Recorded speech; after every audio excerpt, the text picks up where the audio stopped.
Buenos días. Hoy vamos a hablar acerca de la normatividad y el abordaje que se le ha dado a la salud tanto a nivel nacional como a nivel departamental. Para eso vamos a iniciar aclarando algunas siglas muy importantes que vamos a tener dentro de la capacitación. Entonces recordemos que cuando hablemos de ASIS, vamos a hacer referencia al análisis situacional de la salud. Cuando hablemos o encontremos la sigla CPC, significa Constitución Política de Colombia. ENT hace referencia a las enfermedades no transmisibles. EVS hace referencia a los estilos de vida saludable. INS al Instituto Nacional de Salud. Y el INSOR, que es el Instituto Nacional para Sordos. MAC, que es mapeo de actores claves. MASIN-R, mapa de actores y sectores para la implementación de normatividad y reglamentación. El MSPS, que es el Ministerio de Salud y Protección Social. La OMS y la OPS, que es la Organización Mundial de la Salud y la Organización Panamericana de la Salud, respectivamente. También vamos a encontrar la sigla PAIS, que significa Planes de Acción, Implementación y Seguimiento. El PDSP, que es el Plan Decenal de Salud Pública. La SAC, que es la Salud Auditiva y Comunicativa. El SGSSS, que es el Sistema General de Seguridad Social en Salud. Y la SEN, que es la Subdirección de Enfermedades No Transmisibles.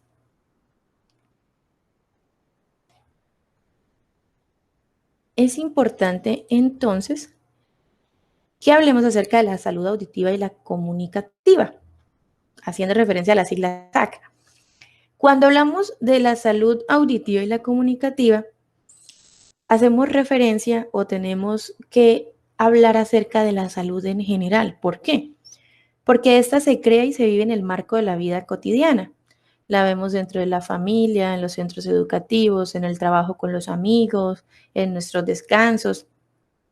Este es resultado de un entorno propicio para el desarrollo, tanto del amor como de la aceptación, de la presentación de estímulos y del cuidado que debemos tener los padres o los cuidadores a los niños y de los que se dispensa uno mismo para el mantenimiento y el desarrollo de capacidades funcionales. Lograr esto requiere un contexto global que propicie los mecanismos y medios necesarios para la vida, para la salud, para el bienestar de la población en general. También hace referencia a la determinación de políticas. Estas políticas deben estar correctamente interrelacionadas y deben visualizarse desde un contexto multifactorial, transsectorial, intersectorial, interinstitucional y transdisciplinar, ¿sí? Haciendo referencia o haciendo evidente las diferentes inversiones económicas, culturales, ambientales y sociales, que finalmente se reflejan en el desarrollo y en el bienestar de toda la población en general o el bienestar colectivo. Pero ¿por qué la salud auditiva y comunicativa se aborda en el Plan Decenal de Salud Pública? Bueno, en esa medida, la política pública de la salud auditiva está enmarcada en el Plan Decenal de Salud Pública del año 2012 al 2021. Y esa política ha enfocado sus objetivos y los logros al cumplimiento de todas las metas, siendo coherentes con el desarrollo de los procesos que están orientados en la normatividad bajo las cuales se rige. Comprende también todas las acciones o la acción manifiesta de la gestión y la implementación de estos lineamientos. ¿Quiénes deben realizar la implementación? Bueno, las entidades territoriales, municipales y locales del sector salud. Pero como lo hablábamos antes, no debe ser una tarea aislada, no, esta debe existir bajo una interrelación con otros sectores a través de intervenciones integrales, tanto individuales como colectivas, que favorezcan la salud auditiva y comunicativa de la población. Por eso se establecen las estrategias para incidir en los determinantes sociales de la salud y las condiciones que son potencialmente modificables, no solo de aquellas que guardan relación con los hábitos y los comportamientos de los individuos y los estilos de vida, no, sino también en aquellas que hacen parte de los determinantes de ingreso, de posición social, de educación, de trabajo, de condiciones laborales, como el acceso o como es el caso del acceso a los servicios sanitarios adecuados y la calidad de los entornos. Como esta no es una tarea aislada, debe estar combinada para crear mejores condiciones de vida que se reflejen en un claro impacto positivo sobre la salud de la población en general.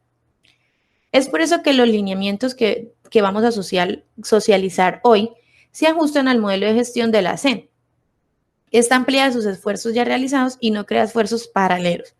De igual forma, tiene en cuenta todas las necesidades que han sido identificadas en la planeación territorial como en los ASIS específicos para las condiciones tanto no transmitibles y se articula o articulándolo a la gestión integral que debe ser direccionada estratégicamente por los actores requeridos en procesos. Los procesos como planeación, participación y movilización social, el desarrollo de capacidades para mejorar la gestión sobre las condiciones que afectan la salud, tanto auditivo y comunicativo. Y esto debe observarse o debe evidenciarse en los tres frentes de trabajo, que son las entidades territoriales, las entidades administradoras de planes de beneficios y las instituciones prestadoras de servicios. Es por eso que la OMS reconoce como comorbilidades intermedias las alteraciones del oído, audición y comunicación. Estas van dentro de un grupo de enfermedades crónicas debido a su larga duración y su lenta evolución. Sus prevalencias son consideradas como un problema de salud pública, debido a que cada día siguen en aumento y llevan a una discapacidad, siendo más visibles en la población infantil. ¿Por qué? Porque influyen directamente en el desarrollo cognitivo, emocional, psicosocial y del lenguaje, como en la adquisición de la primera lengua. En el caso de los adultos, ¿cómo influye? Bueno, ya ahí se dan condiciones polilinguales, influyendo directamente en el desempeño laboral y en el desempeño social.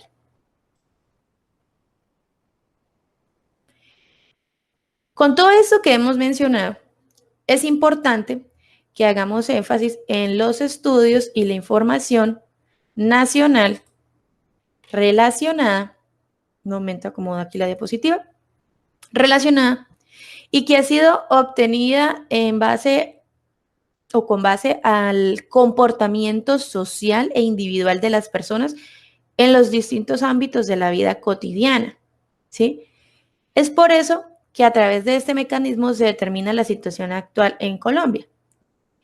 Por lo tanto, el Ministerio de Salud y Protección Social, que es la entidad rectora, formula una política de salud auditiva y comunicativa que está orientada a garantizar y proteger los derechos y la salud de los colombianos en este tema, asumiendo el reto de disminuir las prevalencias y ejercer el control sobre esas alteraciones y las discapacidades que son evitables. Lógicamente, eso tiene que estar bajo las directrices de algo. Es ahí cuando aparece el Plan Decenal de Salud Pública del 2012 al 2021, ya que la mayoría de estas alteraciones son prevenibles en la medida de que se identifiquen y traten oportuna y adecuadamente. Es por esto que se ha dinamizado un conjunto de acciones de gobernanza en una hoja, digamos, es como una hoja de ruta que facilita el fortalecimiento de la política a través de planes, de programas, de proyectos de salubridad y que van dirigidos a la población en los diferentes territorios. Al encontrar esos resultados, o estos resultados nos sirven para que esas condiciones se traduzcan en mejores alternativas o en mejores condiciones de vida, de salud, de bienestar, de desarrollo social en los colombianos. Y estas acciones deben realizarse bajo la rectoría del Estado, respondiendo al fomento y la participación responsable de todos los sectores y todos los actores, que es lo que nos dice la ley 1122 del 2007. Esto dentro del Sistema General de Seguridad Social en Salud. ¿Cuándo o cuál es el escenario en el Plan Nacional de Salud Pública? Bueno, allí lo están viendo en la diapositiva. El escenario es la dimensión vida saludable y condiciones no transmitibles. Este abre la puerta a la SAC dentro de la política nacional y nos ayuda o les ayuda a identificar qué desafíos se enmarcan en la salud pública. Pero, por otra parte, esa hoja de ruta del documento, que es un documento guía, orientó a las entidades a nivel nacional, departamental y local sobre los requerimientos de salud. ¿Para qué? Para la atención integral e integrada de la SAC dentro del Sistema General de Seguridad y Salud, en los entornos y los servicios, ¿sí? Estos se van desarrollando o se han venido realizando desde diversas gestiones públicas, adaptando estas políticas, como cuáles, la política de primera infancia, la de 0 a siempre, la política de discapacidad, de envejecimiento y vejez, de crecimiento y desarrollo, de control prenatal. Todo esto realizando una actualización de la clasificación única de procedimientos en salud, o más conocidos como CUPS, incluyendo las tecnologías nuevas en el POS, la generación de metas e indicadores de cumplimiento, entre otros que han permitido el posicionamiento de la salud auditiva en todas las políticas, generando espacios de concertación y de voluntad política que ayudan al levantamiento de la información, entre otras ayudas que se han generado. Entonces, en esa medida, esos lineamientos pretenden dar continuidad a la implementación, ejecución, seguimiento y evaluación de los elementos necesarios para la atención integral de la salud auditiva y comunicativa en Colombia.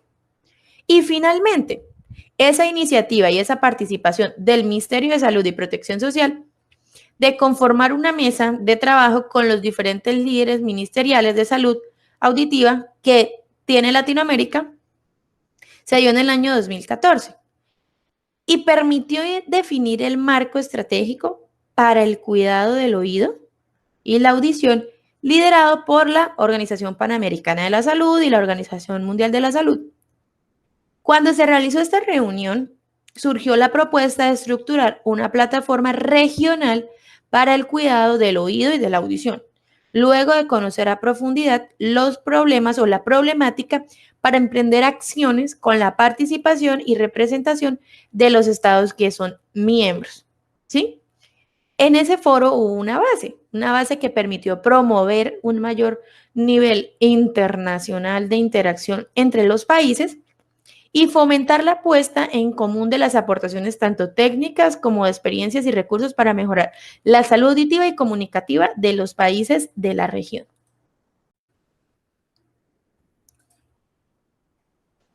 Continuamos entonces con el marco normativo y legal en Colombia. Y para esto debemos iniciar conociendo o hablando acerca de la resolución de la Asamblea Mundial de la Salud que se dio en el año 1995. ¿Qué pasó en esa asamblea? Bueno, pues algo muy importante porque se reconoció la necesidad creciente de adecuar todos los servicios de salud para atender los problemas tanto del oído y de la audición.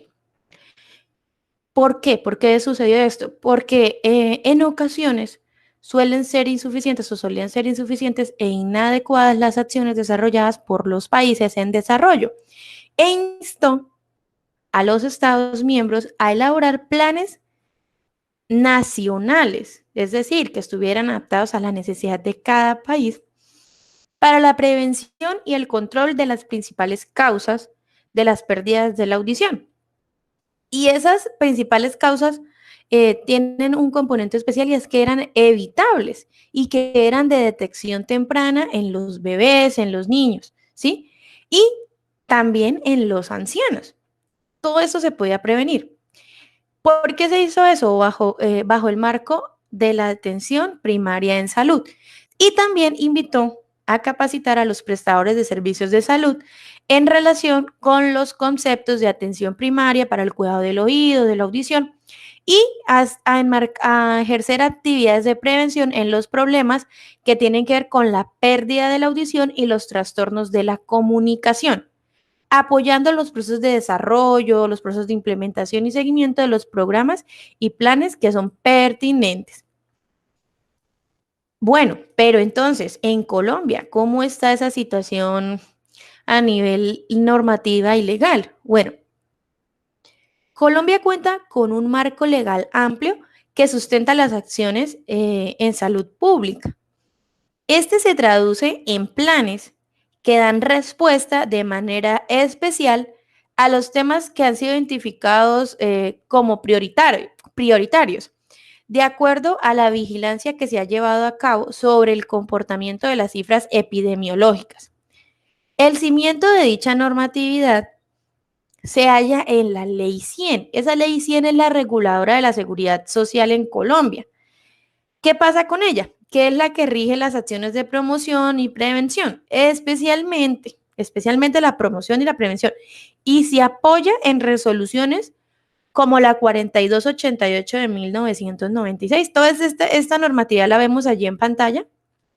Y esta resolución 4288 de 1996 es esa que define todas las actividades, las intervenciones y los procedimientos que se dan en la promoción de salud, también que se dan en la vigilancia de salud pública y en el control de los factores de riesgo.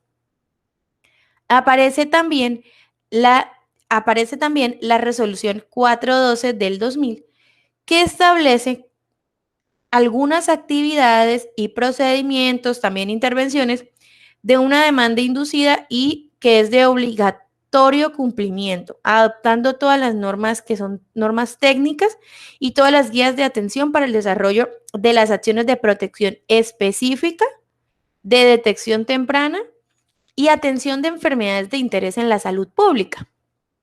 ¿Qué pasa? Que los actores del Sistema General de Seguridad Social en Salud deben realizar acciones que conduzcan o que sean conducentes a reducir el riesgo de enfermar. ¿Para qué? Para alcanzar mejoría en los niveles de salud y garantizar la salud colectiva o favorecer la salud pública, buscando impactar positivamente en las metas de salud pública del país.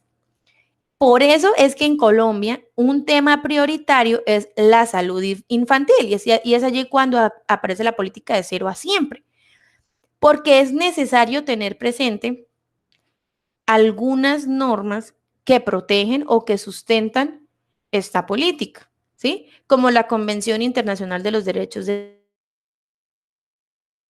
Niño, que más el artículo 44, también encontramos en el artículo 44 de la Constitución Política de Colombia, que apoya estos procesos de protección para la infancia. También está la Ley 12 de 1991, el Código de Infancia y Adolescencia, que está enmarcado en la Ley 1098 del 2006, y también las propuestas de respuesta específicas para la atención, teniendo en cuenta las estrategias de atención integral de las enfermedades que son prevalentes en la infancia y que busca mejorar aquellas condiciones de la salud infantil en todos los menores de 5 años, ¿sí? ¿Cómo busca hacer eso? Mediante los accesos a las acciones de promoción de la salud y la prevención.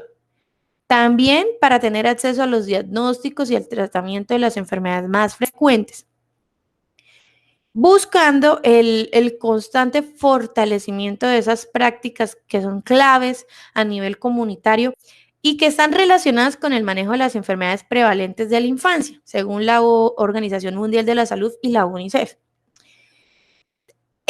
¿Qué pasa con esto? Que quienes trabajan por el fomento, por ejemplo, de la lactancia materna, busca que la alimentación de los recién nacidos y de los niños menores de 2 años mejore de manera óptima.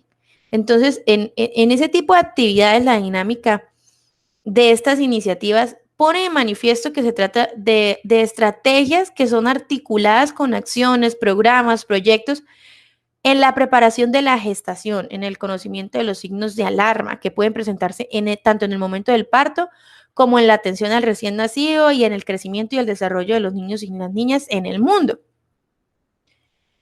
Con todas estas acciones, se busca involucrar los factores protectores y de cuidado inicial de los niños para favorecer tanto su desarrollo auditivo como su desarrollo cognitivo y de lenguaje.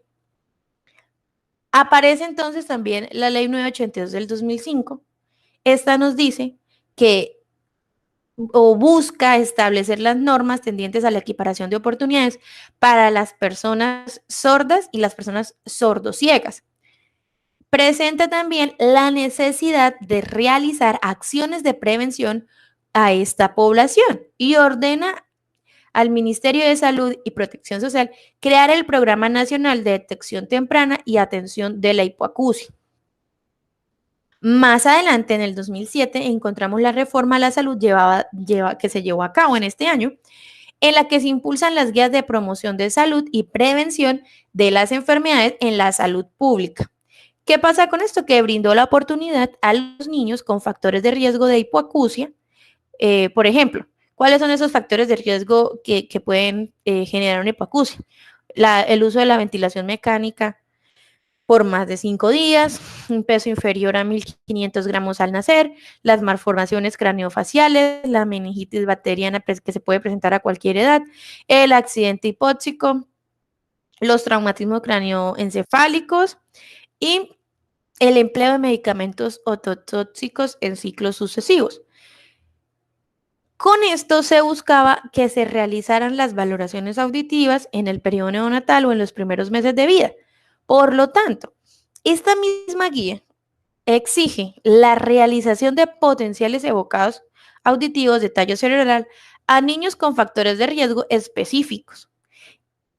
Es por eso que el Ministerio de Protección Social, de otro lado, apunta a que esta normatividad oriente las acciones del fomento de la salud. Y es entonces cuando aparece o cuando tenemos como referente también la Ley 115 de 1994, que nos fundamenta la implementación de todos los programas de salud escolar, involucrados en el mantenimiento de la salud y la prevención de las enfermedades como componentes esenciales de los procesos curriculares dentro de los proyectos educativos institucionales. Y desde esa misma manera o bajo ese mismo enfoque aparece la Ley 324 del 1996, que es la que reglamenta algunas normas a favor de la población sorda y señala la necesidad de realizar acciones de prevención en esta población. En la actualidad, y como bien dice en la presentación, uno de los principales marcos que rige las acciones en salud es el Plan Decenal de Salud Pública. ¿Este qué involucra? Bueno, el desarrollo de acciones prioritarias en salud para Colombia a partir de la prevalencia, incidencia, morbilidad y otras cifras que orientan el curso del plan. Esas acciones han sido identificadas como prioritarias y son la base para el desarrollo de estrategias de intervención colectiva, ¿sí? Contando con un marco legal que sustenta las acciones de promoción y prevención que inciden en el buen desarrollo de la salud auditiva, de la gestión de riesgos, de la detección temprana, de factores genéticos, congénitos, hereditarios, comportamentales y ambientales como eje central. Pero ¿qué pasa? Que este plan es de obligatorio cumplimiento por parte de la nación. Y de ahí en adelante, las entidades departamentales, distritales, municipales y las entidades promotoras de salud de los regímenes contributivo y subsidiado también deben adaptarlo o deben llevarlo a cabo. Estas entidades pues son responsables de los regímenes especiales y de excepción y los prestadores de servicio de salud. Más adelante, hacia el año 2015, aparece la resolución 518.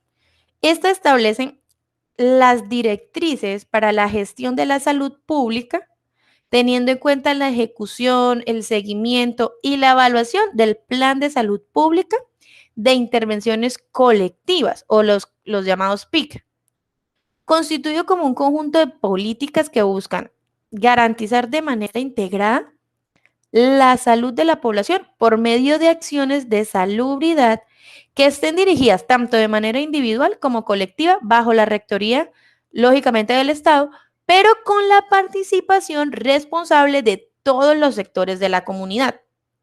Es por eso que se precisa de la promoción de la salud, de la gestión del riesgo y de la gestión de la salud pública. Ese mismo año, la ley estatutaria del 1752 del 2015 nos dice o orienta hacia la regulación del desarrollo fundamental de la salud. Además, ¿qué implica esto? Comprender el acceso a los servicios de salud de manera oportuna, eficaz y que también tengan calidad, ¿sí? Esa calidad está dirigida hacia la preservación, hacia el mejoramiento y la promoción de la salud.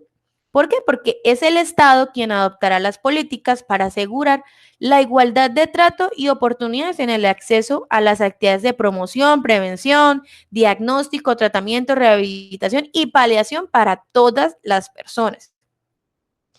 Lógicamente, teniendo en cuenta también el artículo 49 de la Constitución Política, que nos habla acerca de la prestación como servicio público esencial obligatorio y demanda la ejecución bajo la indelegable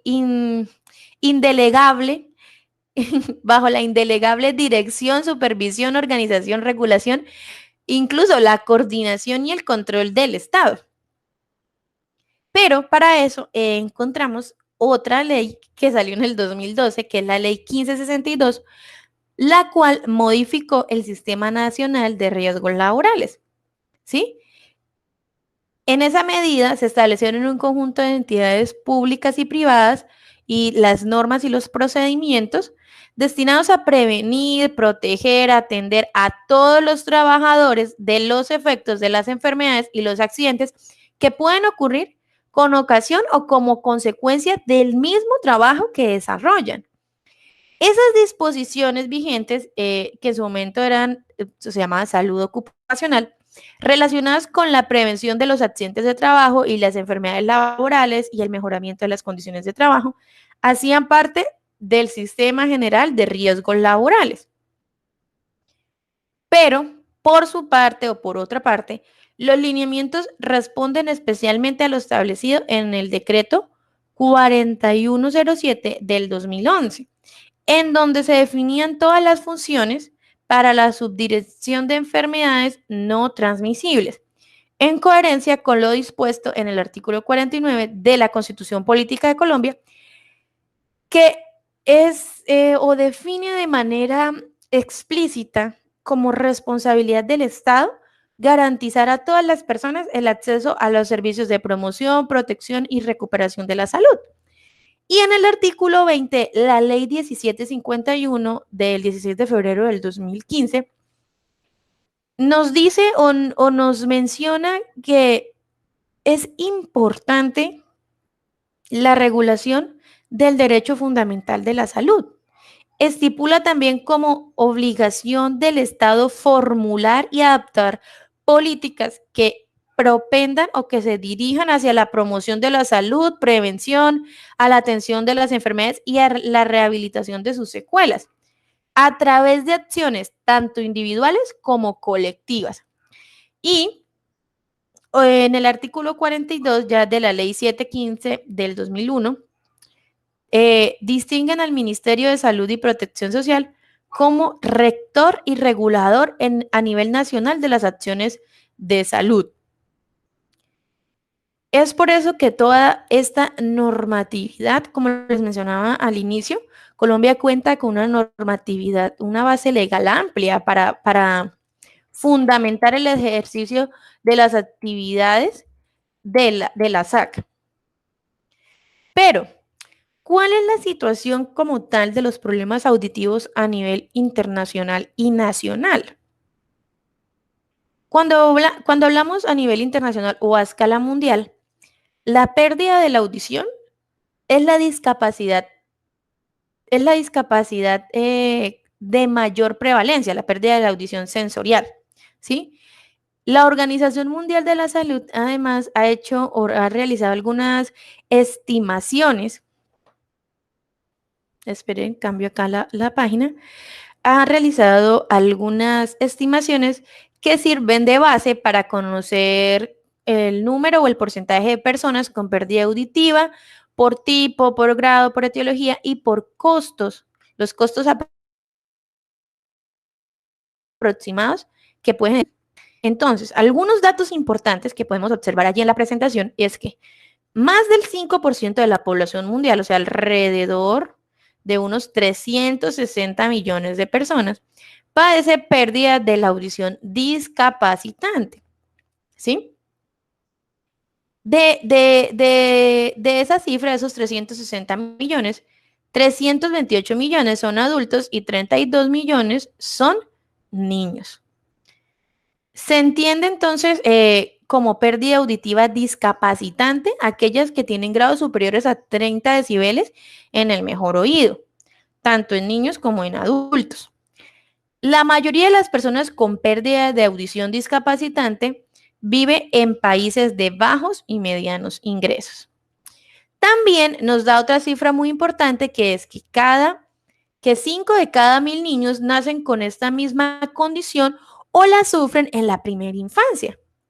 Es por eso que la detección precoz y el tratamiento oportuno son medidas importantes de atención para reducir los daños desencadenantes en los trastornos de la audición, como un apoyo adecuado a los niños y a las niñas para que gocen de las mismas oportunidades o de oportunidades iguales en la atención de salud e inclusión en la sociedad y que eso se haga de manera natural. Las estimaciones de la Organización Mundial de la Salud hacia el 2016 sobre las pérdidas auditivas prevenibles eran que en un 40% esas pérdidas auditivas eran no prevenibles y en un 60% eran prevenibles. ¿Abarcando qué situaciones? Bueno, las malformaciones congénitas, los factores genéticos y otras causas prenatales de origen materno. Un 4% de estas pérdidas se daba por el uso de medicamentos ototóxicos. 31% debido a enfermedades infecciosas como las paperas, la rubeola, la meningitis, el sarampión o las infecciones de oído. Y un 17% por causas que eran relacionadas con el nacimiento, como las complicaciones del parto, la prematuridad y el bajo peso al nacer. Pero bueno, en los países de Latinoamérica, la principal causa de pérdida auditiva son las infecciones crónicas del oído, teniendo una prevalencia o teniendo en cuenta que la prevalencia de la otitis media crónica o de las infecciones crónicas del oído varía entre el 1 y el 46% en los países desarrollados y en los países de desarrollo. Entonces ahí vemos una diferencia grande. La otitis media crónica provoca pérdida de la audición y puede ocasionar complicaciones potencialmente mortales y hasta la defunción. Esta enfermedad es prevenible en gran medida y se puede tratar eficazmente con medios médicos o quirúrgicos. También nos habla acerca del ruido, que es una importante causa de pérdida auditiva por la exposición a altos niveles. Actualmente en el trabajo es considerado una información profesional objeto de indemnizaciones. El ruido en las actividades recreativas también es un riesgo. Proviene del mal uso de los equipos de audio cerca del oído y de otras fuentes de entretenimiento como la asistencia a conciertos, la música de pronto en bares, en discotecas, que es cada vez mayor entre los jóvenes. Se calcula que 1.100 millones de personas en todo el mundo corren el riesgo de perder la audición como consecuencia del ruido excesivo al que se exponen de este modo. También encontramos los medicamentos que son comúnmente utilizados y que pueden ser ototóxicos, que son causantes de la pérdida auditiva irreversible, tales como los aminoglucósidos y los antipalúdicos. Esto se puede prevenir mediante el uso racional de los medicamentos y la sensibilización del personal médico o el personal sanitario respecto a los riesgos que estos entrañan. Aproximadamente una tercera parte de las personas mayores de 65 años tienen pérdida auditiva discapacitante. Adicionalmente, una de cada tres padece pérdida de la audición asociada a la presbiacusia. Si no es tratada a tiempo, la pérdida auditiva en el adulto mayor afecta la comunicación a nivel psicosocial en su fase inicial con ansiedad y depresión. Luego se puede agravar con el declive cognitivo, haciendo que la persona termine en el aislamiento social y tener complicaciones mayores. Y finalmente podemos mencionar que la pérdida de la audición debido a la edad se puede tratar, es tratable y es tratable de forma eficaz con diversos medios, especialmente ayudas auditivas como los audífonos, o el apoyo emocional y el soporte social.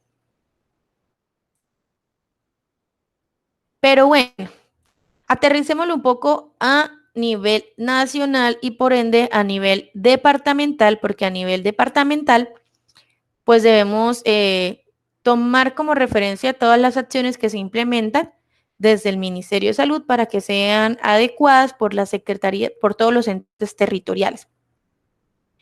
En Colombia, la morbilidad de las enfermedades del oído, los trastornos de la audición y la comunicación tienen una fuerte relación con la posición socioeconómica desfavorable y también con el nivel educativo, sobre todo en los niveles educativos bajos. Este aumenta con la edad y también tiene un factor que puede, que puede ser de mayor incidencia, que es el sexo, ¿sí? Según el tipo de la enfermedad, siendo más frecuente en algunos casos en las mujeres que en los hombres, por ejemplo, en las hipoacusias. También son predominantes en la población habitante de los centros urbanos, aunque la tendencia en áreas urbanas y rurales va en aumento. Como tal, las enfermedades del oído, las pérdidas auditivas y los trastornos de la función vestibular contribuyen de forma importante a la carga de enfermedad por discapacidad. Por ser más estudiadas, ¿sí? Porque de pronto se ha investigado un poco más acerca de ellas, mientras que la información sobre las condiciones que afectan la salud en los modos, estilos de vida es más escasa. Los análisis de situación a nivel nacional se han enfocado principalmente en las enfermedades no transmisibles, generando que haya una escasa información para las enfermedades prevalentes del oído, la audición y la comunicación. ¿Qué pasa? Que en la literatura actual a nivel nacional y departamental, estos temas es un poco insuficiente y se ha relacionado con factores sociodemográficos y poco sobre la posición socioeconómica y ambiental o su relación hacia la morbilidad y los determinantes sociales de la salud, entre otros. Al comparar lo que se conoce de la situación de las alteraciones de la salud auditiva y comunicativa a nivel mundial con el nivel nacional, pues se evidencian brechas en el conocimiento de las proyecciones de la carga de la enfermedad, la carga atribuible por diferentes factores de riesgo y la estimación de cargas atribuibles poblacionales para morbilidad y discapacidad. Pero sí tenemos datos epidemiológicos de las enfermedades del oído y las alteraciones de la audición en Colombia. Entonces, según los datos tomados de las RIPS durante el año 2011 al 2015, Colombia presentó un incremento en el número de personas atendidas, ¿sí? Hacia el año 2014 representaba un 18% de las atenciones, posiblemente. Esto se debe a la exigibilidad o a la exigencia que empezaron a implementar las aseguradoras, ¿sí? Para el reporte de los riesgos y la mejora en la calidad del registro. También en la consulta externa se incrementó en un promedio del 75%, seguido de los procedimientos en un 14%, las urgencias un 11% y las hospitalizaciones 1%, siendo el 2014 con mayor atenciones. De los 10 diagnósticos principales reportados en las atenciones por enfermedades del oído y de la apófisis de la mastoides, la hipoacusia neurosensorial bilateral es la primera causa, seguida de la otitis y los vértigos. Otras causas de consulta son la azotalgia, seguido del cerumen impactado. Los grupos poblacionales más representativos con mayor número de atenciones por hipoacusia neurosensorial bilateral es la población de 60 años, seguido de los niños de 1 a 5 años y los adultos entre los 27 y los 44 años. Llama la atención el incremento de las atenciones debido a los efectos del ruido sobre el oído. Y esto se dio en un grupo cada vez más joven, de alrededor de los 19 a los 26 años, posiblemente por el uso indebido de la tecnología cerca del oído. En cuanto a los procedimientos, se realizó un ejercicio para determinar el número de atenciones en audiometría por juego condicionado, ¿sí? Que es, en los CUPS la encontramos como el 95-4104, considerando que es una prueba específica para niños entre los 24 y 60 meses. Este reporte se realiza en todos los grupos poblacionales, lo que sugiere que hay inconsistencias en el registro o un mal uso de los códigos. De todas maneras, tampoco refleja la atención como prueba de la detección temprana, dado que no hay una variable específica que permita que los prestadores de servicios de salud registren en la resolución 4505, ¿sí? Adicionalmente, otros estudios en Colombia muestran escasa información sobre la prevalencia e incidencia de la hipoacusia en niños. En una reunión que se realizó, en una reunión del equipo de trabajo del Departamento de Medicina Preventiva y Social de la Pontificia Universidad Javeriana, se habló acerca de la tamización universal auditiva neonatal y mencionaban la prevalencia estimada en la discapacidad auditiva y la consideraban con 1.3%. La tasa de prevalencia fue 12.7 por cada 1.000 habitantes. El 81.6% de las personas con discapacidad auditiva presenta pérdida auditiva parcial. El 18.4% presenta pérdida auditiva total y se presentan 3 casos de hipoacusia congénita por cada 1.000 recién nacidos vivos. Por otro lado, estos datos de registro para la localización y caracterización con personas con discapacidad evidencian que 788.448 personas con algún tipo de discapacidad, 99.693 personas refieren alteraciones permanentes en los oídos y limitaciones para oír con aparatos especiales.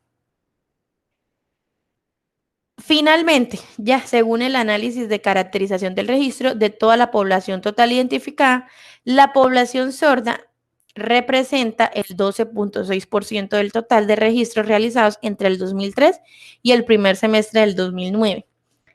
Las cifras también indican algo alarmante o indican una baja participación de esta población en el mercado laboral, ya que solo el 83.7% en edad de que se encuentran en edad ya de trabajar tienen una condición de inactividad económica y tan solo el 16.3% cuenta con algún empleo.